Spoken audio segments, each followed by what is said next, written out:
everyone, Natissa here, and welcome to You Can Grow Too, and to the last tour of the 2024 into 2025 fall-winter season. And we had a very good winter garden. It has seemed to have been cooler out than the few years past, but it is now starting to warm up, and I am seeing a lot of those leaf-footed bugs starting to come out, even some of the wasps flying around. And I know wasps are good in the garden, but for me personally, it's hard to garden with the bugs, and I'm starting to see them roll in. And also, a lot of these pests that are coming in are going to affect the garden. So something that I have been thinking about recently is it might be time to do some big harvests. So I'm probably going to be doing that in the next couple of days, chopping and dropping and getting ready for spring. In fact, we have started our spring planting already. So before my winter garden ends, let's go take a tour.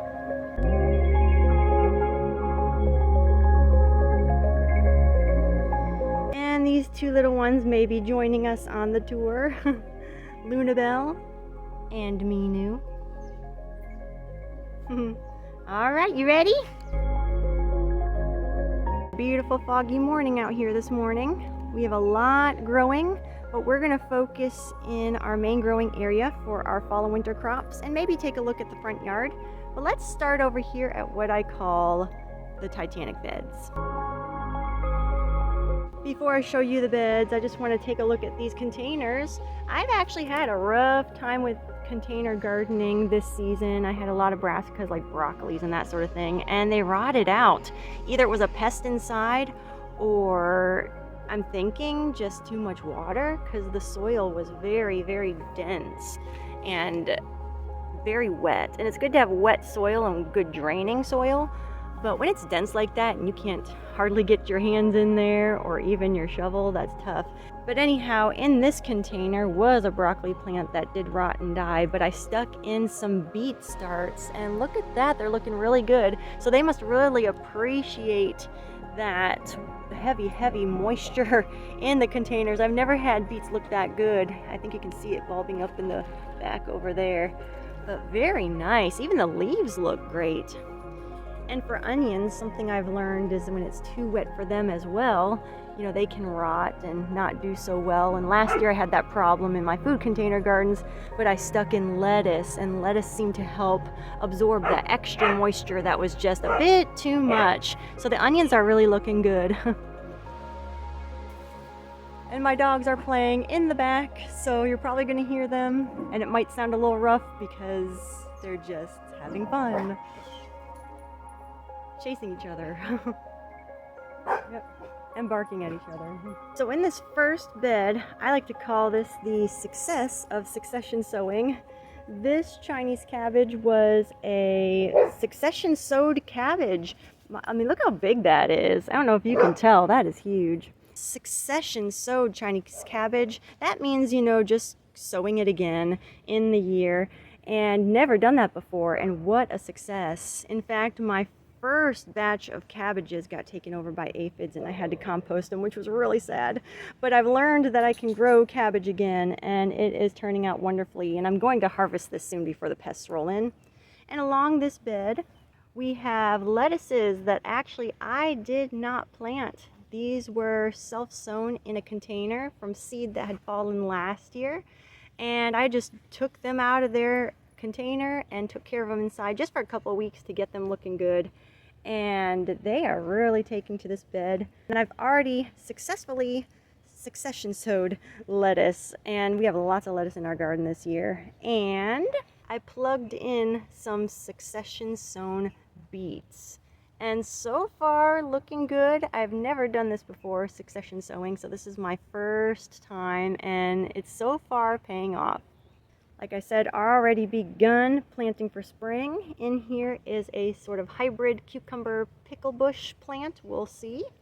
It hasn't come up yet, but this will be interesting to follow along in the tours.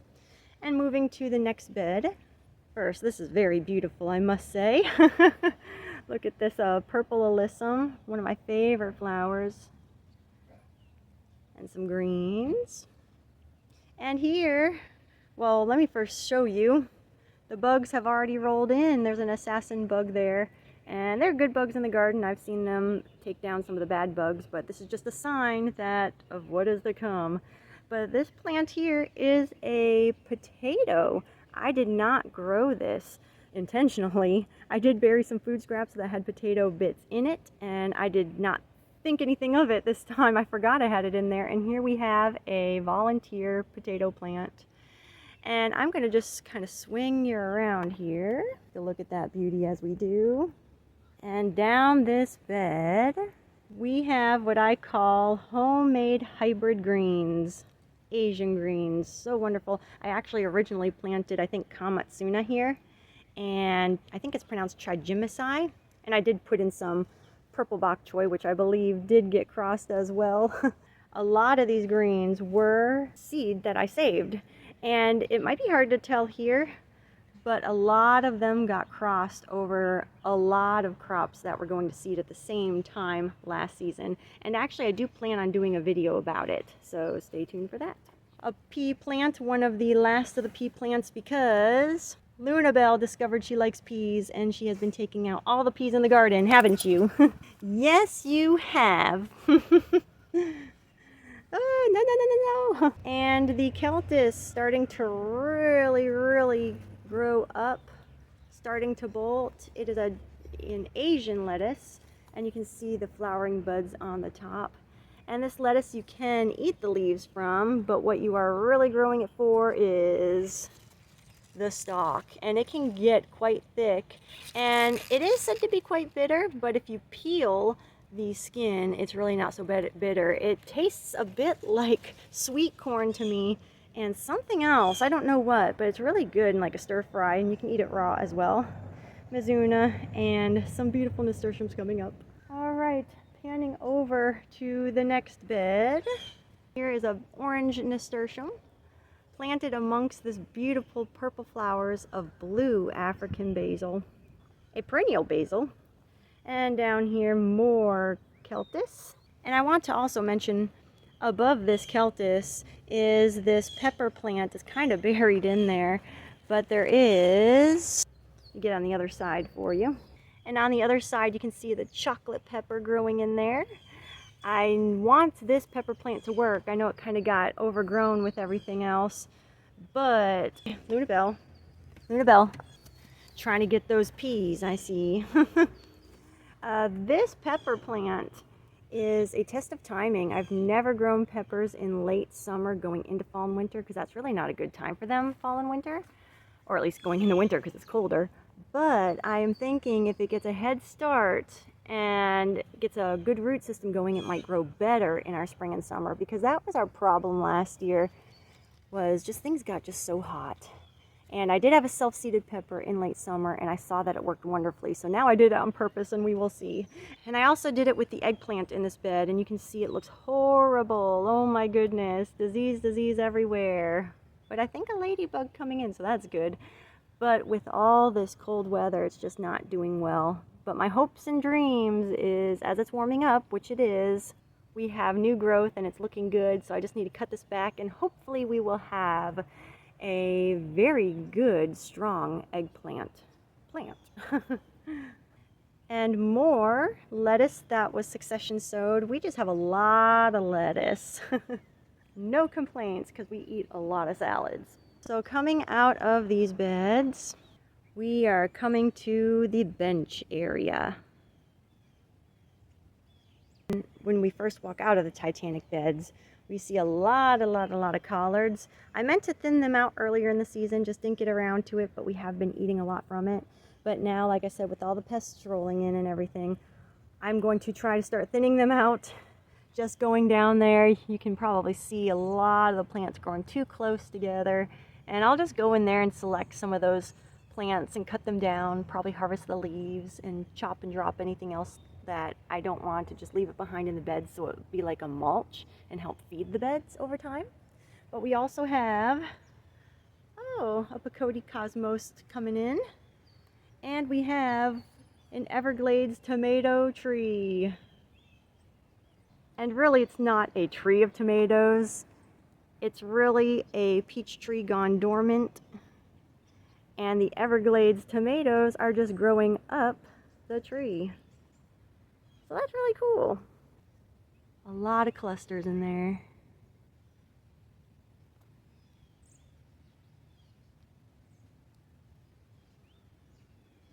And a lot of clusters to come.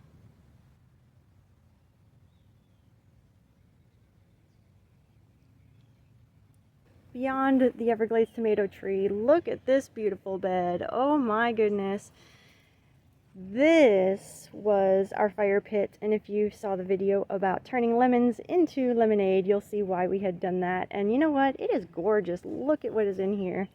That cabbage is also a late planted cabbage. It's looking really good. Actually starting to head up. What do you think of this? What do you think of this? And swinging around from that cabbage, an Ethiopian kale. Look at how beautiful the sweet alyssums are. That is just one plant that has just sort of branched out, and it looks really beautiful. Oh, I just love it. Just love it. I have some kohlrabis tucked back in here. I don't plan on eating them until maybe late spring. I learned last year with my giant kohlrabi that I was able to do that pretty well. It still tasted pretty good. So we're just going to let them keep growing. They have a couple months yet. And let's see. Of course, our cassava and our yams have died back. I'm still got to harvest them, but I want to see if the yam will come back. And I also don't want to harvest the cassava because my kohlrabis are planted on top of them. So we're just gonna let this be here and see if we can harvest that later. More cassava in the back. And what is looking like it is dying back, our tropical squash. And in a way it is, because it has been extra cold here, so I don't blame it. But with all this warmth, it is starting to regrow. At the nodes, you can see a lot of more branching out starting to happen. A lot more. And it's all down the line. But let me show you something. I'm so excited, but we have a pumpkin growing, and I'll admit I was a little disappointed with that there was just one. But it has been colder outside, so I'm not surprised. A couple of years back, when I first started growing pumpkins, I learned I need to grow the tropical pumpkins, and it was a calabaza squash. And I grew it in late summer into the fall and winter, and it produced pumpkins. And then we had a freeze, or close to a freeze, and it killed the fruit and the whole plant back, and it was so disappointing. Unabelle's jumping on me. And when those fruits died back, I was so disappointed, and to see the plant die back as well. But I was so proud that I was able to get the fruit. I was able to get the plants to go as far as I did. But when spring came, the plants came back, and all the flowers started blooming, and it did produce us 4 pumpkins. So I'm not too worried that we just have one. I think we'll be harvesting this one soon, and as it continues to warm up, we're going to have a lot more, because the plant is really coming back. And I don't know what variety this one is, but it is so beautiful. I want to backtrack here just a second. Here's an artichoke I'm trying. I'm just very interested to see what it will do, see if we'll get a flower from it. Also another eggplant that I grew early and looking horrible, but with the warmer weather coming, like I said, and cutting it back, I feel like it will come back pretty well. And our beautiful, beautiful rat-tailed radish. Last year I grew like 3 plants together. Oh no, I just plant one. Just plant one. This is well enough. We've been eating a lot of the little seed pods, what they call the rat tails.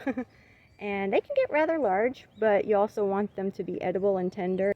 And we have been harvesting these. They've been tasting really good, putting them in salads and stir fries. So I've been picking them young, about this size, but they can get to be this size and a little bigger, but then they're not really that edible anymore, and then the seeds start forming. So this one might be seed stock, but look how beautiful that is. So beautiful. But this is tobacco. Oh, I've been so excited to grow this. I don't know why. I've always just Found it to be a very interesting plant, but it is passing up the fence line. It is huge. Look at these leaves. Look at my hand on these leaves. There's other uses for tobacco in the garden. I've heard something that maybe I could use it as like a chop and drop and help with building up my soil. But this is something that I've just always been curious to grow, and I'm really excited to see what will happen next. How tall is it gonna get?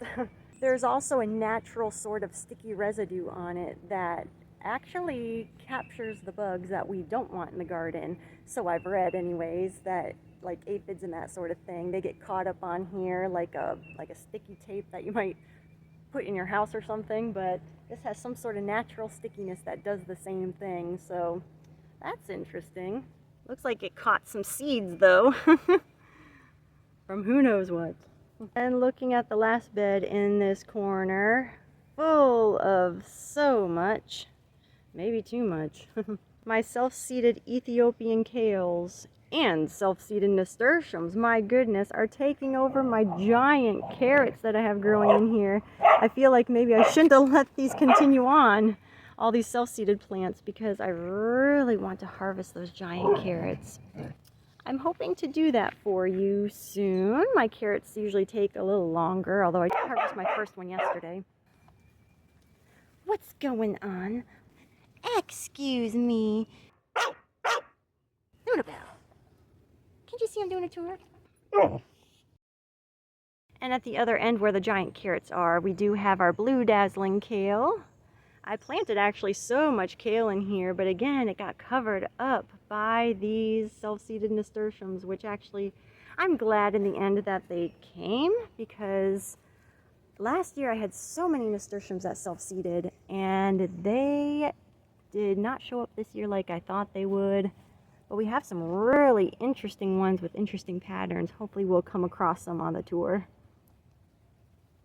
And you can make a very delicious soup with these nasturtium leaves. So I'm glad these are here. So now going to what I call the cornerstone bed. We have our forest of Ethiopian kale. This variety grows very, very tall. True, I do have a number of plants in there, so maybe they're a bit on the leggy side. But this is a taller kale and very wonderful. One of my favorite tasting greens. You know, they start out, you taste the greens, and then it finishes, to me, with like an onion garlic taste. It is so wonderful, so wonderful. I've been also experimenting with cooking with the bolted tops, like broccoli. If you didn't know, broccoli is just a cluster of flower buds that's going to bloom, and that's broccoli, that's what we eat. So I'm really trying to experiment with these bolted tops that are kind of like broccoli. It did have a very, very strong kind of bitter taste, but in cooking them, I don't know, I just feel like there is some sort of culinary use I could use for them. Down here, a very late planted cabbage, and that one's probably not going to head for me wonderfully, but I can still eat the leaves. Still beautiful. Big success are lettuces, again, different colors, good varieties for Florida. All our mustards, and we have mustards all around. And in our broken soup pot, it is like a colorful salad bar. And interesting with our tomatoes this year, I am very, very sure we have some hybrid tomatoes that got crossed. These are from seeds that I saved last year. If you've seen the tours of the mystery heirloom seed packet that I planted. And I believe that this tomato was supposed to be my chocolate Cherokee and got crossed with my honeycomb hybrid, but it's very, very good. You can see, maybe not right here, but you can see the chocolate Cherokee color, but the growth pattern is that of the honeycomb hybrid, and the tomatoes are a lot smaller here, so very interesting and still very good. A random kohlrabi over here. I tend to plant the giant kohlrabis all around the garden. More successful lettuce, and it has gone to seed. This was one of the first lettuces that we planted in the garden, so I'm not surprised. But like I said, we've been succession sowing, so we have a lot of lettuce to enjoy. A nice little salad tower, and I really like planting the bull's blood beets in here. Not that I am anticipating to get a bulb of beets, but these are wonderful in salads. Mustards everywhere, and more Ethiopian kale. Oh, something I forgot to show is I do have an empty patch here, or it looks empty, and I have a couple down the garden bed. I did plant some succession sown bush beans here, hoping that we'll have more bush beans in spring, and I did not water these in just yet. I'm not saying that that is the thing to do. It's always wise to water in your seeds when you plant them, but I just didn't have time, busy taking care of my puppy Lunabelle and Minu, who are here in the garden with me right now as I do this tour. You know, it doesn't always have to be ideal, the things that you do. Just get the seeds in the ground, get the plants in the ground, and do as much care as you can, and you should get something. And here in this container, some of the only green onions that have survived all the bugs, and more succession sown lettuce. Taking you along the back a moment, we do have a daikon radish that does look like it has some roots starting. Oops, I don't want to break the leaves here, but we do have a daikon radish in there. I planted a few, but only a few have come up. But this one's the best looking one. And honestly, oh my goodness, with all my watermelon radishes, oh, which I need to show you, you know, that's a lot of radish. They're big, so this should be enough for us. I'm going to quickly show you that watermelon radish. Back in the bench area, I really want to make sure you see this. I'm getting attacked by my puppy, but I do want you to see the very, very large watermelon radishes down in here. Let me see if I can borrow my hand as I'm trying to back away my puppy. But yes, our watermelon radishes down here below. I can't believe I forgot to show you. Let's see. About that big round. I mean, that's really good. I've heard they can get to be like a softball size. I've just harvested a large one not too long ago, and it was very good, very good. I didn't mind having a bit of it raw, and I did saute some in butter, and that was excellent. Brought out the sweetness. So I have a number of them coming in. This one's also quite large, if you can't tell. So we've returned to the back of our cornerstone bed. And like I said, there's the daikon radish. And another great success, a surprising success, was our bitter melons. And there's a fruit down here. I think this is the abashi variety. I have the satsuma and abashi here. I've been getting attacked by Lunabelle, so I might have a dirty face. Hopefully not. But anyways, this bitter melon plant, or I should say 2 plants, such a success. I've never germinated seeds in a damp cloth before, but I've done it with these, and kept it in a humid place. I mean, we live in Florida, so I wasn't worried about that. But I planted these late summer in a cloth just to germinate the seed, and they germinated fast, and I saw the little taproot starting to come out, and I said, okay, I'll plant that in a couple days. The moment you see those seeds germinate, get them planted in the ground, because they grew into the cloth. And in one of my seed starting videos, I showed you that it grew in the cloth. And as I was trying to get it out of the cloth, I broke one of the taproots, and that is a huge no-no. And I thought, man, this is not going to work now, but I planted both anyways, and even that broken taproot of the seed still grew, and these are 2 plants. And I was going to not keep 2 growing, but I did, because I believe fruit rats in the night were actually eating a lot of the plant. So I kept them growing, thinking I wasn't going to get anything, and they have been giving lots of fruit. And I can tell that both plants are doing it, because like I said, I have 2 different varieties in here. So don't give up on your plants. But yeah, this is growing very well. It's a little beat up because of our cold weather, but it's really coming back now that it's warming up. So I'm probably going to give it a good trim and cut it back so that way it can really branch out. I mean, it's already doing so. And just yesterday I saw a bunch of female blooms showing up, so it's probably about to push out a lot more fruit. Before I take you along this path, let me turn you around and take you to the horseshoe bed. Let's see. You made it. Let's go in the horseshoe bed.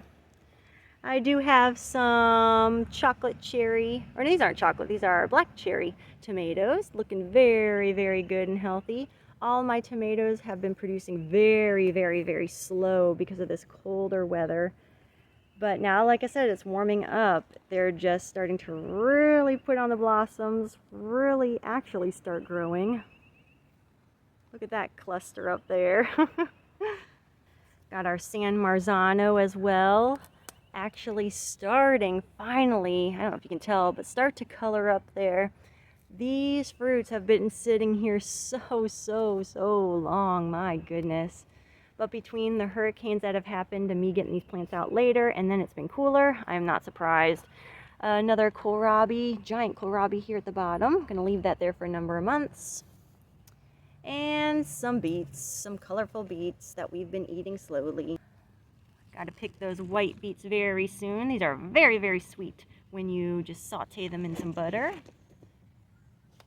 And of course, the famous honeycomb hybrids. These grow so well. I don't know if they are disease resistant, but I'll tell you what, these are my best growers and some of the best producers. And they're just going, way taller than me. Another cluster way up there that I gotta tie to the trellis. Oh my goodness. And a surviving pea plant amongst these honeycomb hybrids. My goodness. Lunabelle has been sniffing these out, eating all the peas, and actually taking out the pea plants themselves. So yeah, we're gonna have to do something different next year. I have been planting all the peas the past few years in these little trellis systems. It's only about close to 3 foot high, and been perfect for my peas. But now with Lunabelle liking them so much, I don't know if we can do that next year. The Cuban oregano, you can see that the cold has really damaged them. I don't think we froze here really, but every time it gets decently cold for us, this is how they look. They get really bad. But I took some cuttings inside just in case. And of course, these patch of carrots that were from seed that I saved, old seed that I saved. And they're looking really good. They're starting to plump up. I don't want to put too much attention on them because Lunabelle's right here and she'll start pulling them out. As you can see, she did the other day because I was looking at them. She even sat on that patch. But yes, these are looking really good. I saw you take the peas. I saw you. I saw you. Yep, she was trying. But yes, these are the carrots. So, seed that I saved, old seed, and they're looking really good. Carrots are known to be ones that you can't plant with old seed, but I guess you can because I did. This is a succession sowing of cabbage, but how crazy it is. The one that I showed you in the bed when we first started the tour, and this one, completely different sizes. I don't know if you can tell that, but my goodness, not in the best place. I admit I hadn't kept up on the watering because I've just been busy, but they're really coming back. Gosh, they look better than what they did when I looked at them last. But yeah, sometimes it's all about where you plant it. And here, very beautiful, are the giant pink Belgium tomatoes. Really large. Like I said, things are ripening slower because of our winter weather, but things are warming up and it's looking good.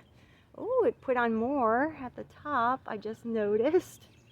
But yeah, we'll see. And a couple of pea plants hanging on because of Lunabelle.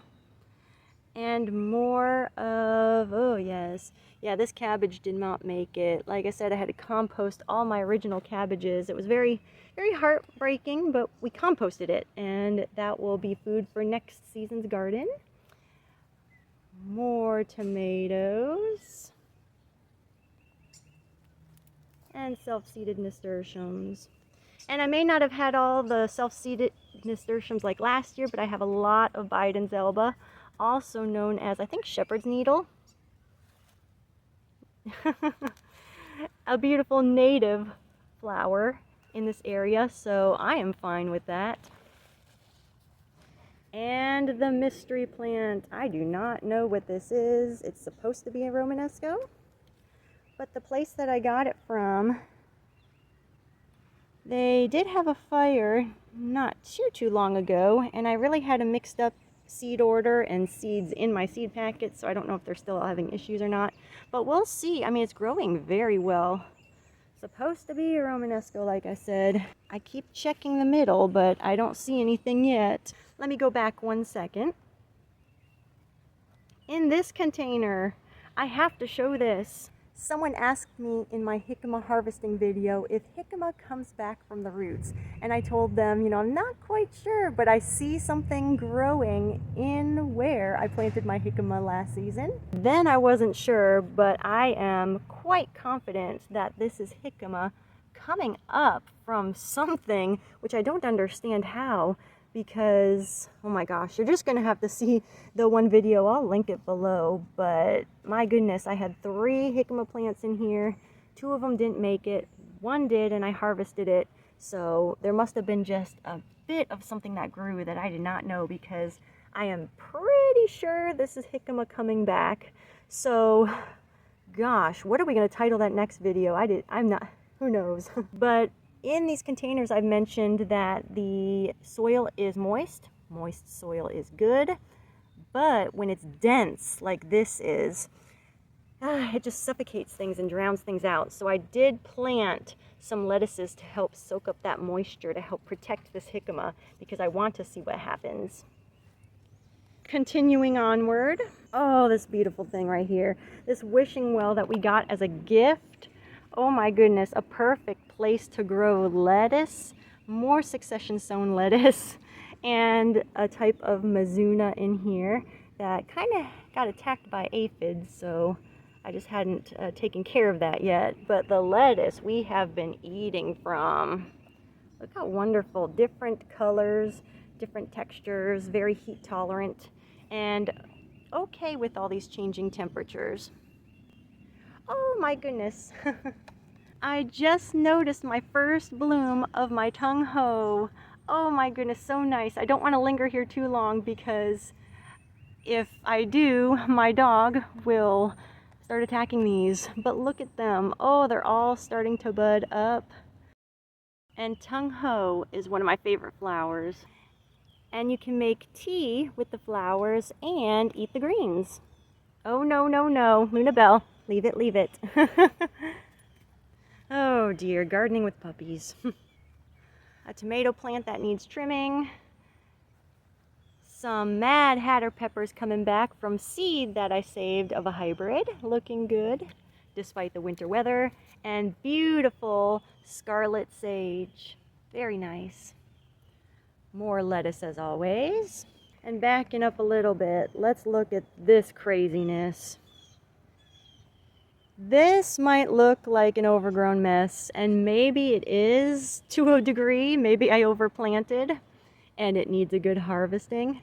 But this is my favorite experiment that I have been working on since summer, and that is growing food in nothing but sand. I have been working on this video for a while. I have, I think, all the footage done, and I want to have it put together maybe sometime in summer, because that is the time when I started working on this project, being here in the subtropics of Florida. So gosh, stay tuned for this video. I am just very shocked at how well this experiment turned out. Definitely got to do another heavy harvest, and maybe a bit of chop and drop as well, because it is warming up. And even got a pea plant in here starting to come back from the attack of the puppy invasion. And in these, what are empty containers, again, I had really a hard time with my containers. Had a lot of broccolis growing in them, in this one and this one. There's nothing growing in there, but I have tried to plant more, and something kept nipping at it. And actually, I do have a picture of me planting a small cabbage in here, and the very next day, it was completely gone, except one of those little roly-poly, or some people call them doodle bugs, eating the last bit of the stem. It wasn't Luna Bell, I'll tell you that. Actually, it could have been, but who knows. But we do have one successful, what should be a sprouting broccoli. And finally, it looks like it's doing something within the crevices of the plant. possible sprouting broccolis. This is the purple early sprouting broccoli, which is funny because it's taken so long to sprout, but you know, it's looking good when I lost all my other ones. All right, turning this way, a very nice little tree of jalapenos. And if you saw the puppy tour, the jalapeno plant that got sat on by Lunabelle does have a ripening jalapeno on it, so all is not lost. And planted in this container, I have a, what is it? It is a white scallop squash that I planted in here. I have a hard time growing squash, but we're gonna see if I can do it because I had a wonderful success with cucumbers, which is something I struggled with. So I'm hoping to get some squash in here and some more sprouting Ethiopian kale. And evidence to always wash your food, even from the garden that you don't spray. And along the sunroom wall, we do have a few things. Thankfully, a borage plant that has survived. I can't wait to have the flowers with that. They're edible and taste like cucumber, and I like cucumbers. And along the back, in my food container garden, I did a food container garden video last year, and this is the same soil that is in these containers from last year, and I revitalized it with nothing but grass clippings, and I did throw in some sand for drainage, and I'm thinking of making a video about that because I did have great success. I mean, look at this. I did not fertilize any of these plants except maybe for a little bit of compost tea, but not any store-bought fertilizers, and that was the point of the video that I'm hoping to make, because I did grow a lot in these containers just with what I have here at home. I also have the mullein. This is the last growing mullein. This is a native, I believe, to North America, but doesn't mean Florida. But my goodness, it's hard to see, but I got my fingers down in there and it has like a woody stem. My goodness. This is supposed to be good for making into teas and helping with like congested lungs. So I'm very curious about this plant. I got my samphire rock growing here. Only one seed worked and I really took care of it, and I'm glad that it's coming back. And it did go to seed and I only got about 4 or 5 good seed from it. So my goodness, but we'll see about that. All right, we are going to continue down this path, and as we do, I just want to show you the celery tower, kind of taken over by the Biden's Elba, the beautiful Florida native, but look at that. I have the Amsterdam celery growing on top, and this really pretty pink-stemmed Chinese celery, and it's looking really nice. I feel like the Amsterdam is more productive, but this is enough for us. This is not going to grow, at least in the conditions I have it, because it is a small pot. They're not going to grow the very thick stalk like some people may want in their celery, but this is enough for me for making soups and that sort of thing. But I like that. You can't tell, there's 1, 2, 3, 4, 5, and 6 plants in here. But it's very nice, very simple. This pot, our bok choy, has gone to seed. And shockingly, my garlic vine has come back. I thought this was dead. That's why I planted bok choy in it. But how cool is that? All right, finally going along this back area. Some more watermelon radishes. And I'm hoping that my green cushaw, is that how it's pronounced? Cushaw squash will grow. It does have powdery mildew on it. Is it because of the cold weather? I don't know. It is even trying to flower and fruit, which is not a good sign because it's not big enough to do that. So it's trying to make a desperate attempt to fruit. But maybe with the warmer weather, it will come out of this problem of disease. We'll see. Beautiful lantanas are flowering. I'm going to cut this back so it can bush out more. And we can't forget this bucket of carrots with a little bit of cilantro and Chinese cabbage hanging out the front. This is actually crossed with something. I had a bunch of crossed seeds that I had done from seed saving. And actually, yes, I have a video I want to do about that as well. I don't think I mentioned that. But this is one of those plants and looking good. I mean, I am seeing some aphids on here, so I really need to get onto it. But I've talked about that. I'm going to be harvesting things out pretty quickly with this warm weather coming. And in this empty container, I did plant some Poinsettia 76 cucumbers because that did very well for me last year. So we're going to try that again. And amongst all this Cuban oregano here by the back door, I have been working on putting in my basil cuttings. This is the perennial basil we saw earlier, the blue African basil, and it doesn't go to seed from what I read, so you do need to do cuttings. So I've been working on cuttings and seeing if I could get it along the bottom here so it can have more shade, or light shade I should say, because it doesn't seem to like to be blasted by sun, especially in my sandy soil that I have a hard time keeping moist. But so far, some success. And we have a San Marzano tomato growing along back here. I did have wonderful success with tomatoes back here despite it being shady. But now that the sun is starting to reach over here a little bit more, we are definitely getting more fruit. So I'm very, very impressed by this. I really do got to trim it up though. The last thing I will show is our giant kohlrabi. My goodness, what a monster it's turning out to be. These are growing, like I said, in a more shady area. And this one's actually just starting to plump up some, but they're going to get very, very large.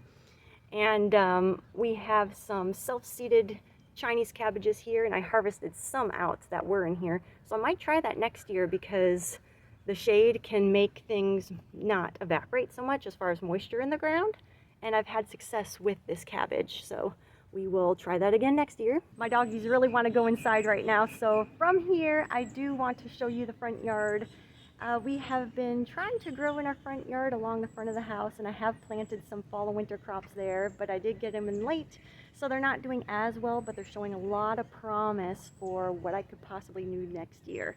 And our passion fruit vine that we had going last year that had done so well, this year it is struggling because we had our tropical storms and hurricanes that have come through, Hurricane Helene and Milton, and just pretty much wiped out the plant. I mean, a lot of fruit we have lost during the storm, and there was a lot of fruit on there that's just not ripening right at all. So very, very hit and miss with the fruit.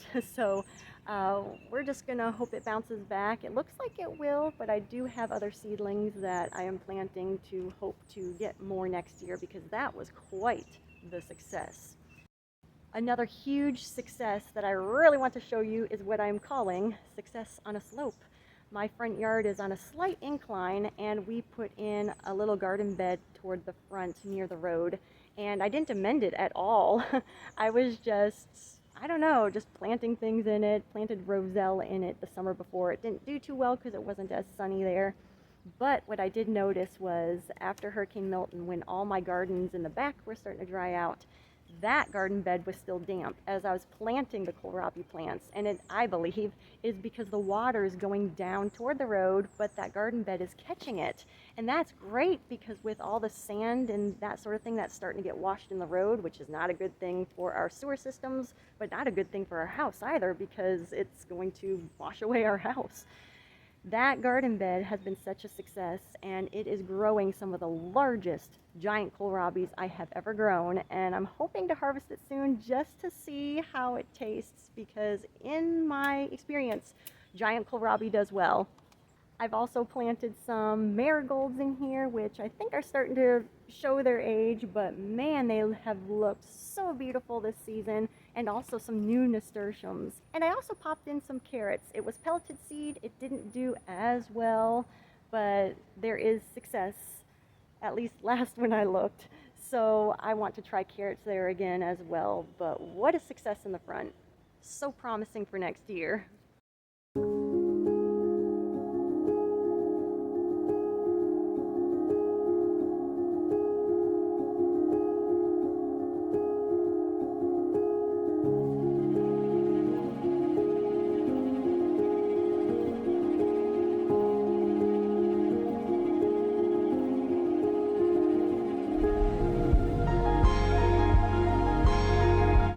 Inside, and yeah, I know the lighting is not that good right now, but we are in front of our spring seedlings. What a perfect place to end. Like I said, very good season, still getting a lot of harvests, but it's time to think ahead, especially here in the subtropics of Florida, where it is gonna get hot really soon and we need to have these plants ready. I've already started dividing these seedlings, so that's how far I have been in this process. But the winter garden is not done. I have a video I plan to do on a review of the fall and winter garden, the good, the bad, and the lessons learned as always, because there's always things to learn in the garden, no matter how long you've been gardening for. So stay tuned for that, along with the video on the journey of leggy seedlings from tiny leggy seedling stage all the way to harvest.